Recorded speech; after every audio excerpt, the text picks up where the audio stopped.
আসসালামু আলাইকুম ওয়া রাহমাতুল্লাহি ওয়া বারাকাতুহু। এক ভাই প্রশ্ন করছেন, স্ত্রীর ছোট বোন বা বড় বোনকে নিকাহ করা জায়েজ হবে না? নিকাহ করলে এই নিকাহ ইসলামের দৃষ্টিতে জায়েজ না নাজায়েজ? স্ত্রীর মৌজুদগিতে, স্ত্রী থাকা অবস্থায়, স্ত্রীর মৌজুদগিতে স্ত্রীর বড় বোন বা ছোট বোনকে নিকাহ করা বিলকুল নাজায়েজ, হারাম। আল্লাহ সুবহানাহু ওয়া তাআলা পবিত্র কোরআনের ভিতরে ইরশাদ ফরমাইছেন যে ওয়া আন তাজমাউ বাইনাল উখতাইনি ইল্লা মা ক্বাদ সালাফ। আর তোমাদের উপরে হারাম করা হয়েছে তোমরা একসাথে দুই বোনকে নিকাহ করবা না, একসাথে দুই বোনকে স্ত্রী হিসাবে গ্রহণ করবা না, চাহে বোন রেজাই হো ইয়া নসবি হো, হারাম।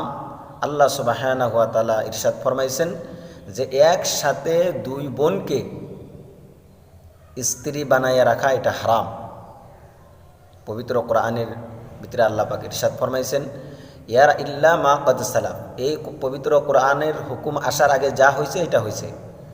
পবিত্র কোরআনের এই হুকুম আসার পরে কোনো মুসলমানের কারণে জায়েজ নাই যে দুই বোনকে একসাথে স্ত্রী হিসাবে রাখার কোনো পারমিশনও নাই, কোনো জায়েজ নাই, কোনো কিছুই নেই, হারাম নাজায়েজ। জি না হোক, তো স্ত্রী যদি ইন্তিকাল করে বা স্ত্রীকে তালাক দেওয়া হয়, এই ইদ্যত পালন করার পরে তো স্ত্রীর ছোটো বোন বা বড় বোনকে নিকাহ করা অবশ্যই জায়েজ, এতে কোনো অসুবিধা নেই। কিন্তু স্ত্রীর মৌজুদগিতে, স্ত্রী আছেই, বিবি হিসাবে থাকার পরেও স্ত্রীর বড় বোন বা ছোটো বোনকে নিকাহ করা বিলকুল হারাম, নাজায়েজ নাজায়েজ।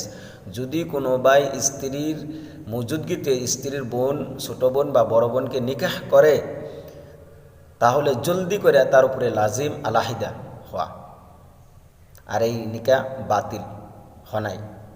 এই কারণে স্ত্রীর ছোটো বোন বা বড় বোনকে নিকাহ তখন যায় যখন স্ত্রীকে তালাক দেওয়া হয় বা স্ত্রী ইন্তেকাল করে, তার ইদ্যত পালন করার পরে স্ত্রীর ছোটো বোন বা বড় বোনকে নিকাহ করা তখন জায়েজ হব।